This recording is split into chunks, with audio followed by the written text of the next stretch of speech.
मैंने क्योंकि देखा है सुप्रिया सुले जी को, मैंने एक लेख भी लिखा है आज कि वो एक तनहा लेडी थी जो पूरे परिवार को संभाल रही थी। भाई क्या बोल सकते हैं, जवानी भाई था उनके सामने, एक चिता सामने पड़ी है और वो घंटों खड़ी रही, पूरे परिवार को हौसला दे रही थी, आंखें नम थी, फिर भी परिवार को संभाल रही थी।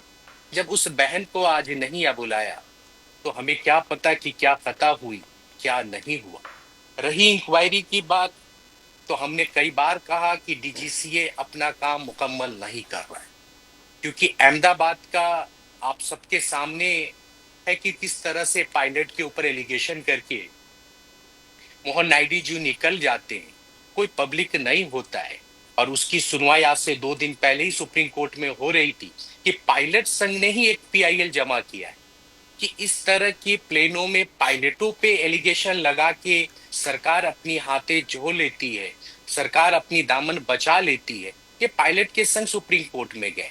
तो इसी प्रकार की एक इतने बड़े वीआईपी थे, एक सिस्टम से सवाल किया गया कि एक ये राज्य का उप मुख्यमंत्री ट्रेवल कर रहा है और मौसम सही नहीं है, तो उसे परमिशन नहीं देना चाहिए। डीजीसीए की नाकामी है। और इस बात से शायद कोई भी पैनलिस्ट यहाँ बैठा हुआ इनकार नहीं कर सकता है कि यह खता हुई है। पर एक इंसान की जान चली गई। एक लाइन कहते हैं, बड़े गौर से सुन रहा था जमाना तुम्हें, तुम ही सो गए दास्ता कहते कहते। तो आज जो हमसे पिछड़ गए वो शायद कभी नहीं आएंगे, क्योंकि एक सेकुलर की महक थी उनके अंदर, एक जो राज्य में साफ बोलने वाले शख्सियत थी।